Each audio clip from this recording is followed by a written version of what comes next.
once inhaled, it spreads to the lymph and bloodstream. Naturally, this alerts the police of the body. The WBCs are white blood cells, which I call the WBC Elite Squad, Septic Victims Unit. They respond by kicking out the infection to protect the body from invaders.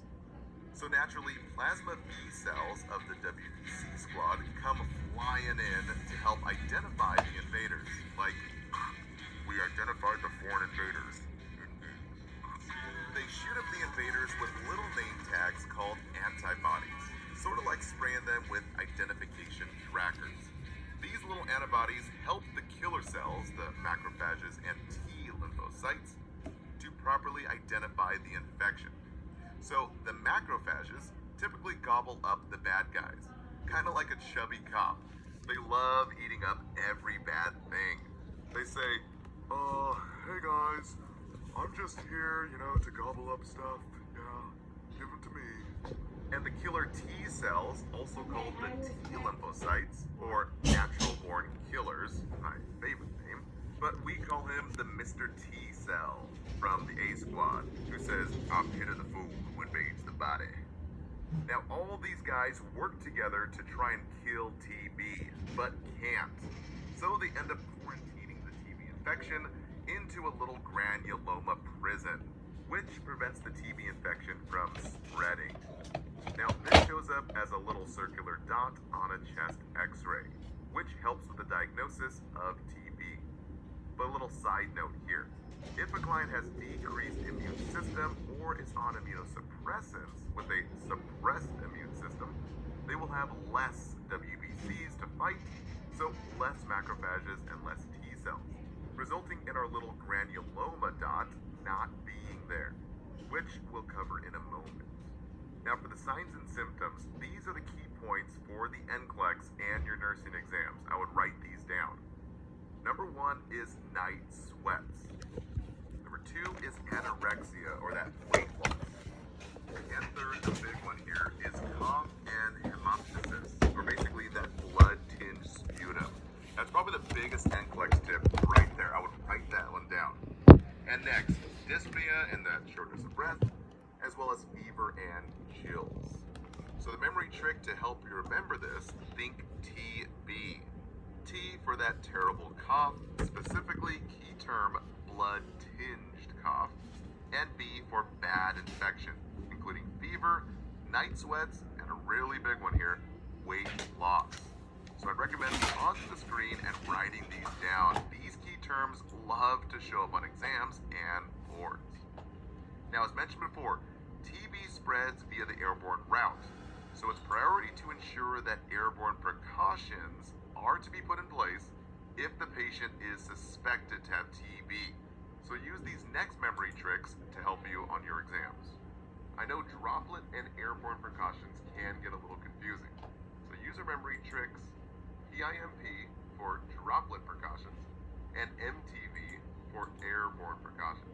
So just think you're on air with MTV, like music television, and think of Pimp My Ride, like that old TV show, when you're dropping your lowrider really low. So for droplet precautions, P is for pertussis, I is for influenza, that's normal flu every year, M is for meningitis, specifically bacterial, and P is for pneumonia, basically pneumonia. And for airborne precautions, M is for measles, T is for TB tuberculosis, and B is for varicella. Now, a lot of test questions come from PPE here, so write this down. For droplet precautions, number 1 is surgical mask and goggles, and number 2 is a single room. Now, ATI mentioned that we teach unlicensed personnel to wear a mask. And for airborne precautions, the number 1 thing is staff must wear N95 masks. The patient has to be in a negative pressure room, the door must be closed, and here is a tricky one, write this down. When you're transporting the patient must wear a surgical mask. Now, a few different textbooks had different things to say about this, but overall, surgical mask was the most recommended when a patient leaves the room. So guys, write that down. Not N95, but surgical mask. Now, a few question banks had a lot to say about TB and airborne precautions. So ATI mentions precautions for a patient suspected with tuberculosis. The answer is airborne precautions. And HESI mentions the first action for a patient with key terms night sweats, weight loss, hemoptysis, fever, and chills. The answer is airborne precautions. And lastly, Kaplan also mentions client with anorexia, low-grade fever, night sweats, and a productive cough. Priority action is to initiate airborne precautions. So you see how the key signs and symptoms are there. Exams expect you to know these signs and symptoms in order for proper intervention. Now, as far as diagnostics, we have two types. The intradermal skin test is the most commonly used in the United States, since the TB vaccine is not used, and a chest x-ray, which is used if the skin TB test returns positive, or if the client has had a TB vaccine. Very common outside the United States. So for the intradermal skin test, this is done with an intradermal injection. Now, this test is also called a MAN2 test. It requires a 2 to 3 day window for reading. If the test is positive, then it'll show a red raised lump called an induration. And this induration will be greater than 15 millimeters. So the key term to write down is over 15 millimeter induration is positive for TST, our tuberculin skin test. Now, this means that the patient has been exposed to TB. And yes, they have the TB infection, but the key here is that they may or may not be in active form. Most students get this wrong. So the most accurate description of a positive tuberculin skin test is that yes, the patient has TB infection, but additional testing is needed to see if the TB is in active form. Typically, patients with active TB will show those active signs, like that terrible cough and active fever, as well as those night sweats and weight loss. And in latent TB infections, or those who've had the vaccine, will always show a positive infection, or basically positive TST, that red raised bump, since they've developed antibodies to that TB. Therefore, a chest x-ray is always done to rule out active TB, as well as sputum culture tests. So the key point to write down here is for a sputum culture diagnosis. Key terms is early morning sterile sputum specimen, 3 consecutive days. Not a blood test here. Many students get this wrong. So again, if the patient is suspected to have active TB and has a positive skin TB test, then 3 early morning sputum specimens are taken to confirm the diagnosis of active TB. Now, HESI mentions this.